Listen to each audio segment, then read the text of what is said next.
Hello, everyone. I'm Katrina. Welcome back to Medical Affairs Strategy Hacks YouTube channel, where we help medical affairs improve their strategic thinking skills.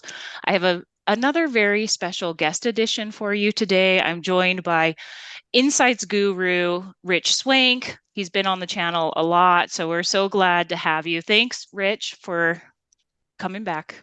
Thank you. Pleasure to So, be here. so today we are going to be talking about what MSLs can do to gather great insights if they do not have a medical strategy. Rich and I did a really great webinar last week that is available for anybody to watch. We'll share the link down below here on the difference between raw data and insights. And a very great question that came up was, what can an MSL do if they don't have a medical strategy?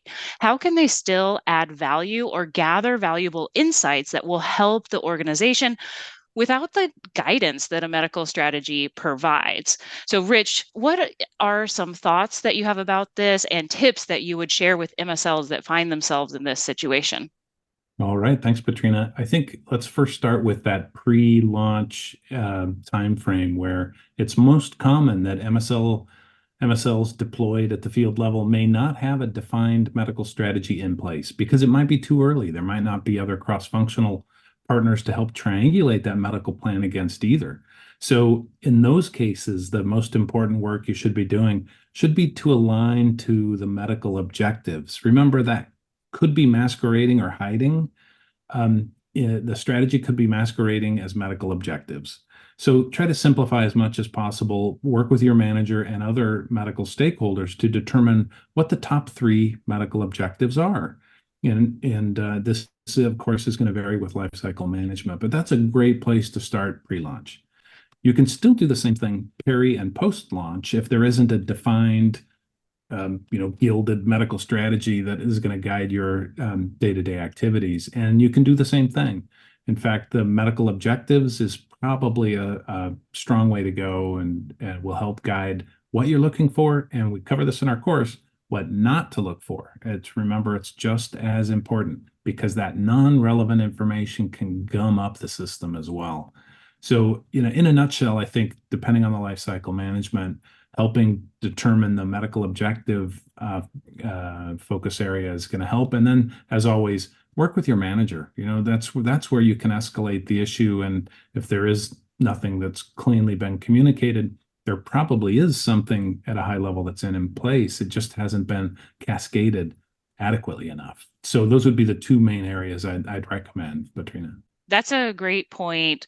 So make sure that there isn't something that already exists in terms of strategy or medical objectives that just haven't been effectively communicated to you yet.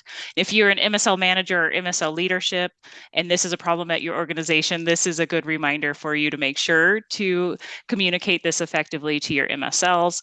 So I think, Rich, if I were going to summarize, you would say make sure you understand the product life cycle and what the general needs are around that particular stage, and then try to align those to medical objectives if you don't quite have a medical strategy in place.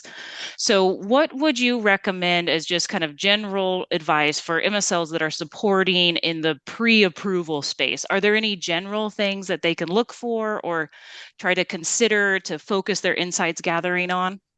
I'd say the top three areas that come to mind are the research support space and defining how you're going to measure that kind of support and what your expected outcomes are. Really be careful about defining that up front and looking for the insights that need to inform, for example, on patient enrollment, for example. The second would really be focused on securing insights and actionable information in the disease state space. And this is true pre-launch where most of the MSL work is going to be focused anyway.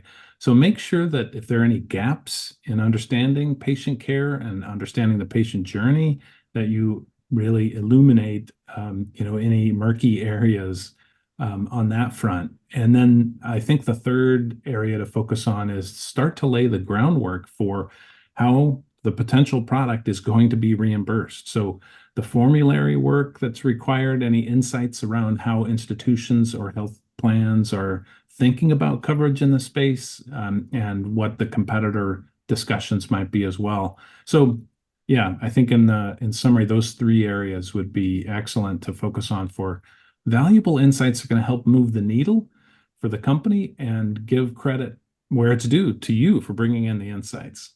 Yeah, I love that. And I especially like what you mentioned around gaps, right? We hear medical affairs Mm, teams talk about this a lot, saying, oh, what are the gaps or the unknowns? And so I think if a MSL follows this great advice, think about it in terms of educational gaps, right? It could be in the disease state or maybe mm. around the unmet need. This can be extremely valuable for an organization.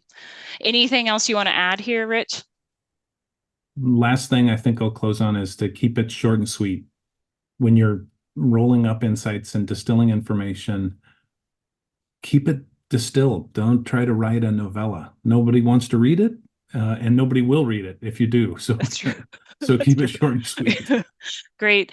Well, thank you, Rich. And then if you want to get some more tips and tricks on specific things you can look for in the situation where you don't know what the medical strategy is, stay tuned for some more resources that Rich and I are putting out. We're going to cover all the stages of product life cycle, and it will really help you focus your efforts and gather valuable information.